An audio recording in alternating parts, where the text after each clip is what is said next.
ஆசீர்வாதம். அவங்கள ப்ரே பண்ணிக்கிறேன்.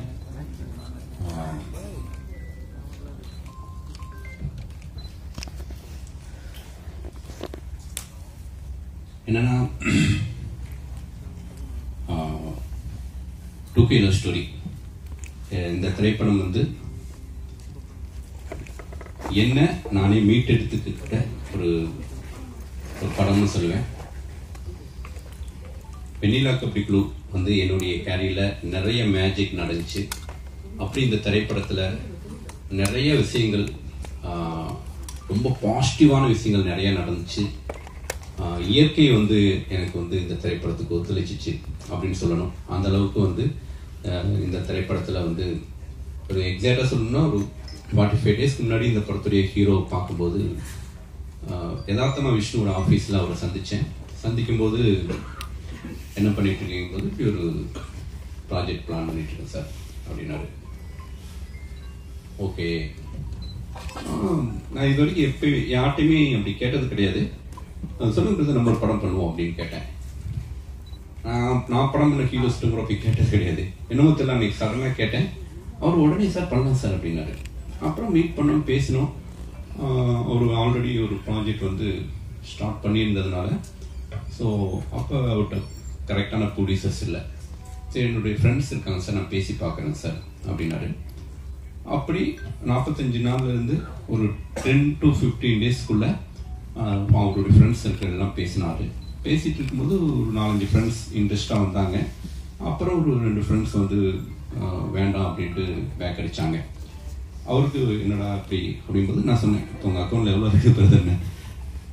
ஒரு 40,000 அப்படின்னாரு. எனக்கு ஒரு 10,000 போடுங்க, இந்த அடுத்த மாதம் ஷூட்டிங் போகிறோம், இந்த படம் நடக்கும். நம்ம ஒரு விஷயத்துக்கு முழுமையாக தயாராகிட்டோம்னா அந்த விஷயம் நம்மளை தேடி வரும் அப்படிங்கிறது வந்து என்னுடைய வெண்ணிலா கபடி குழு திரைப்படத்தில் நான் பார்த்துருக்கேன். அந்த படத்துல இதே மாதிரி தான். ஹீரோ யார், ப்ரொடியூசர் யாருன்னா எனக்கு தெரியாது.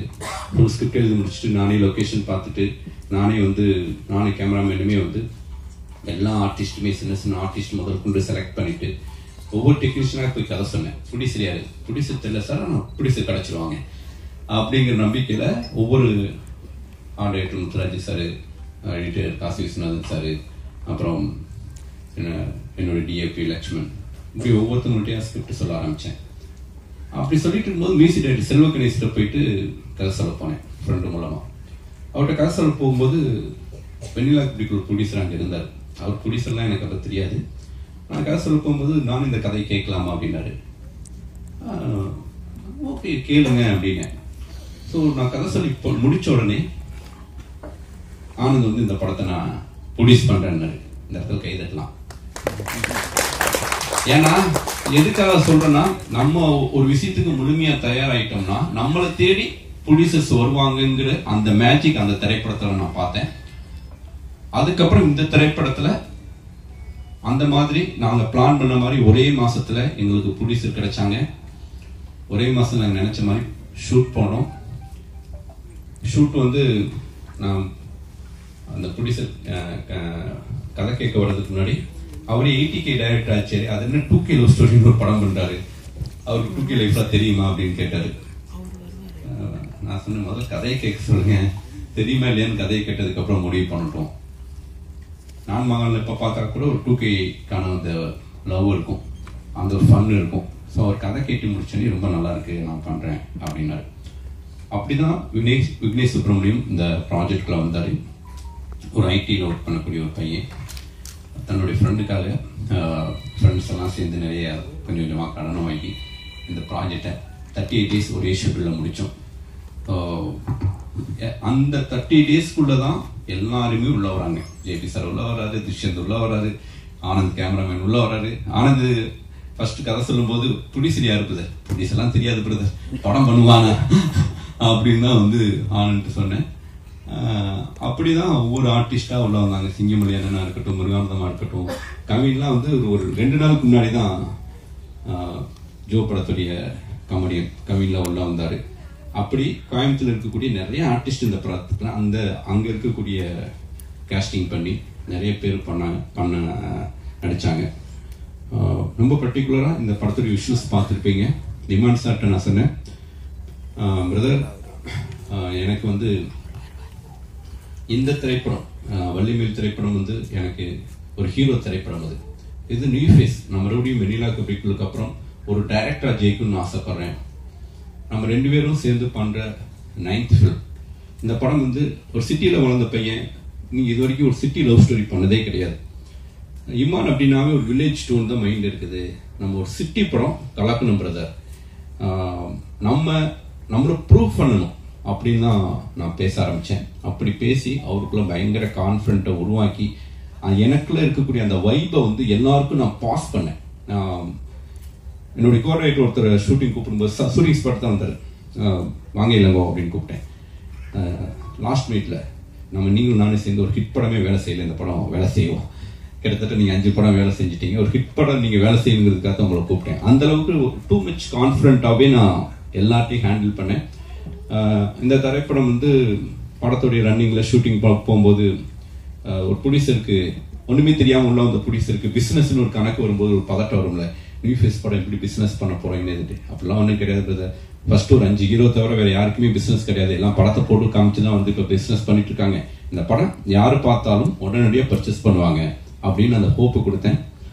அந்த ஹோப்பை எக்ஸ்ட்ரா நம்ம ஆண்டனி பாக்கியராஜ் ப்ரொடியூசர் கொடுத்தாருன்னு நினைக்கிறேன். ஸோ இந்த திரைப்படம் நிச்சயமா வந்து என்னுடைய வெண்ணிலா கபிக்குளுக்கு அப்புறம் ஒரு பிளசண்டான ஒரு படமா இருக்கும். இதுக்குள்ள அழகா ஒரு நட்பு, காதல், அதுக்குள்ள இருக்கக்கூடிய எமோஷனலை அழகா ஹேண்டில் பண்ணியிருக்கேன். படம் ஃபுல்லா வந்து ஃபன் இருந்துட்டே இருக்கும். எப்படி ஒரு எல்லா விதமான சௌகரியம் பண்ணி கொடுத்தாரு. ஸோ இந்த படத்தில் தாடியோட வந்தாரு. என்னன்னே தாடியோட இருக்கீங்க, ஜிபி முத்துனே அடையாளம் தெரியாதுனே அப்படின்னு எனக்கு பயந்துட்டேன். அப்புறம் தான் வந்து இந்த டிவி ப்ரோக்ராம் ஒன்று போயிட்டு இருக்குது. ஓகே, அப்போனா மக்களுக்கு கொஞ்சம் ரிஜிஸ்டர் ஆகிருப்பாரு, பரவாயில்ல தாடியோடய நடிக்க வச்சிடலாம் அப்படின்ட்டு இந்த படத்தில் அண்ணன் நடிச்சிருக்காரு. ஏதாவது போய் கேட்கணுமா? கேட்டு எஸ் அண்ணா, actually I have one question for you. இப்போலாம் ஆக்சுவலி போஸ்ட் சர்வீஸே இல்லை, பட் உங்களுக்கு மட்டும் எப்படி லெட்டர்ஸ் வந்துட்டே இருக்கு? லெட்டர் இன்னும் நிறைய வரதான் இது எனக்கு. லெட்டர் படிக்க நேரம் இல்ல. அவங்க கேட்டது போஸ்ட் பாக்ஸ் கிடையாது, போஸ்ட்மேன் கிடையாது, போஸ்ட் சர்வீஸே கிடையாது. உங்களுக்கு மட்டும் எப்படி லெட்டர் வந்து உங்களுக்கு நீங்களே எழுதி போட்டுக்கிறீங்களா? இல்ல எனக்கு உண்மையான லெட்டர் தான் வருது சார். அது உண்மையா? அதுதான் யார் கொண்டு வந்து கொடுக்குறாங்கன்னு கேக்குறேன் நானே. போஸ்ட்மேன்.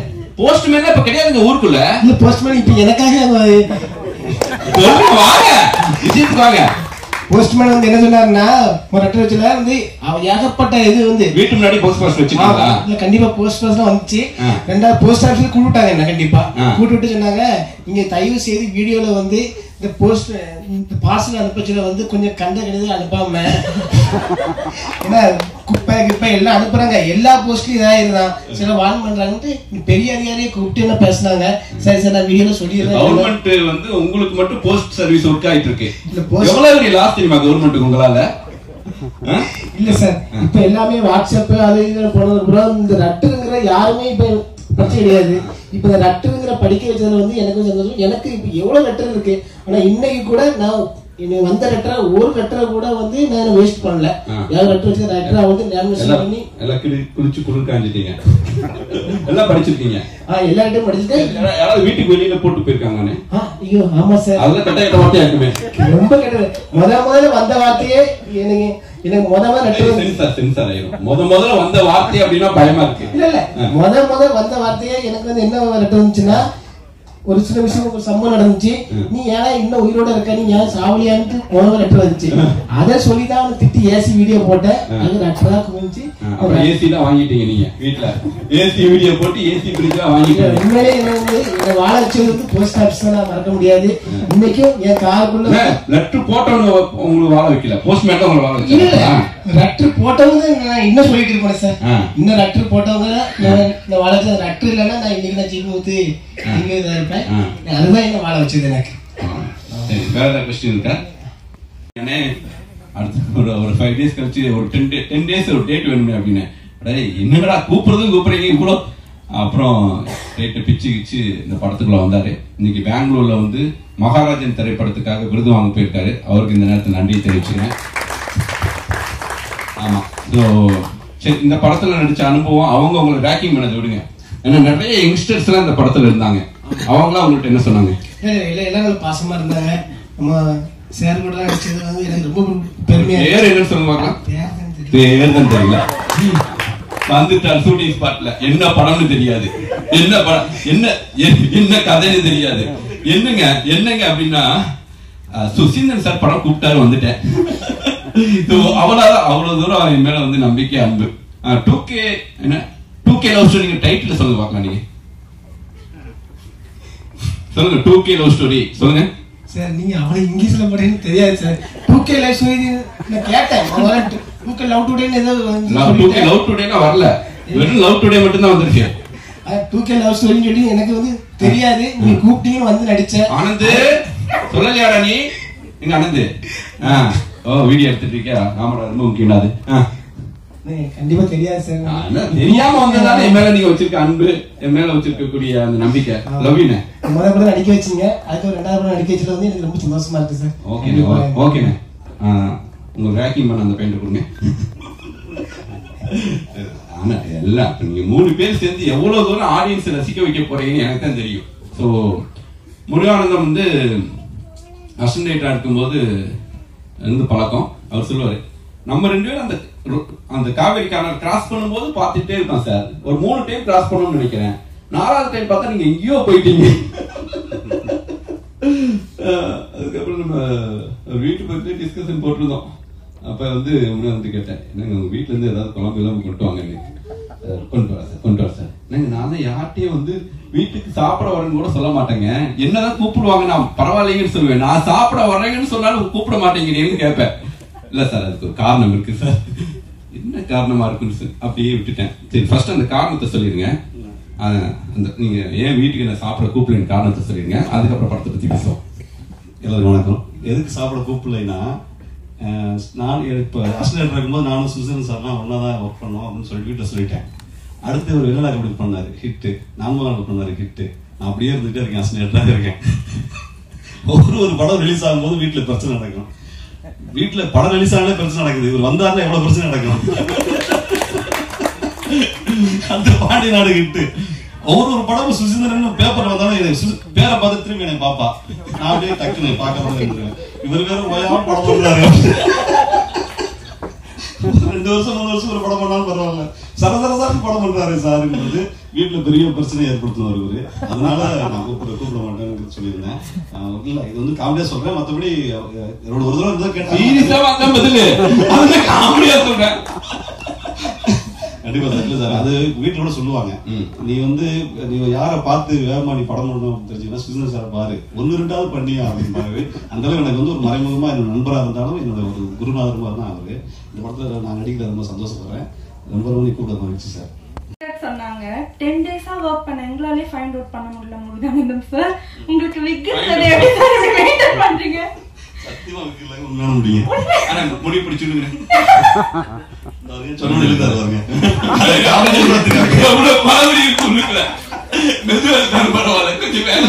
எது சொன்னாலும் செஞ்சுவாப்ல. நல்ல வேலை அன்னை சட்டை கட்டு காட்டி. இது ஸ்டூடியோ நடந்துச்சு சார். ஏதாவது சொல்லுவோம். சொல்லிட்டு சொல்லிருந்தேன், ரொம்ப நேரமா பேசி நீங்க சொல்லிருப்பீங்க, பண்ணி பாத்துங்க. கடைசியா எதை சொல்லக்கூடாதுன்னு கரெக்டா சொல்லக்கூடாது. அண்ணே அதை சொல்லக்கூடாதுனே. அதனால இப்ப என்ன நான் சொன்னா சொல்லி சீமன் என்ன சொன்னா, அண்ணே அதை சொல்லுங்கன்னு சொல்லுங்க. அப்ப சொல்லாம வந்துருவாரு. அண்ணே சொல்லிருங்க, அப்ப சொல்லாம வந்துருவாரு. சூப்பரா இப்படி விட்டாங்க மறுபடியும் ஒன்றுவாரு. 2K லவ் ஸ்டோரியில நிறைய யங்ஸ்டர்ஸோட நடிச்சிருக்கீங்க. நீங்க யங்ஸ்டர் தான். ஆமாமா, என்ன ஆமாண்டு 70s தானே நீங்க. 90ஸ்ங்கிற கதாபாத்திரத்தை தான் நடிக்க கூப்பிட்டேன். அப்புறம் வந்து ஒரு டேட் பிரச்சனைனால வந்து அப்புறம் சிங்கமணி காம்பினேஷன் வந்துட்டாரு. அந்த 90s வந்து ஆண்டனி பாக்கியராஜ் அவர் மறுபடியும் மேடை கூப்பிடுறேன். சரி, 2K லவ் ஸ்டோரியில நிறைய பொண்ணுங்களை பார்த்திருப்பீங்க, நிறைய பசங்களை பார்த்திருப்பீங்க. அதுல உங்களுக்கு பிடிச்ச பொண்ணு யாரு? உங்க ஒய்ஃபுக்கு சொல்ல மாட்டேன், சொல்லுங்க. எல்லாருமே நல்லா இருந்தாங்க சார். இதுல மறுபடியும் பிரச்சனை பாருங்க. ஏதாவது குடும்பத்துல பிரச்சனை பண்ற மாதிரியே கேள்விகள் இருக்கு. அது பசங்களை சொன்னாலும் சொல்லிடலாம், பொண்ணுங்க தனியா கேட்டா கூட சொல்லிடுவாங்க அவரு. இடையில இது கூட இது ஞாபகம் வருது சார். போய் எடுக்கிறாங்க சார்ட்டு. ஃபர்ஸ்ட் ஷாட் சார் வந்து எடுத்துட்டு, முருகானந்தம் நீங்க ராமநாதபுரம் மதுரை மாதிரி பேசுறீங்க, கொஞ்சம் கோயம்புத்தூர் பாச வரணும் அப்படின்னா, சார் கோயம்புத்தூர் பாஸ் எனக்கு தெரியாது சார், கொஞ்சம் என்ன சார் பண்ணலாம்னா சிங்கம்பரம் நான் எல்லாம் பேசுகிறோம். வினோதி மேடம் சொல்கிறாங்க வாங்க போங்க பேசுங்க, அது கோயம்புத்தூர் பாஸாக மாறிடும். என்னங்க எங்க போறீங்க அப்படி பேசுங்கன்னா சொல்லி முடிச்சு அவங்க ரொம்ப பேசுறீங்க, குறவன் குறைச்சி பேசுறேன் உசுமணி பாசிங்க அந்த மாதிரி போயிடாதீங்க, லைட்டா ஏனுங்க அந்த லெவல்ல இருக்கு. என்ன மேடம் திடீர்னு குழப்பத்தை டேரக்டர் சொல்லாதீங்க மேடம், நாங்களாம் மறைச்சு அது வந்து குறவ பசையா இல்ல கோயம்புத்தூர் பசங்கிற மாதிரி ஒரு மிக்சர்ல ஒண்ணு பேசி அதுக்கப்புறம் டப்பிங் தான் கரெக்ட் பண்ணிருக்கோம். ஆக்சுவலி வந்து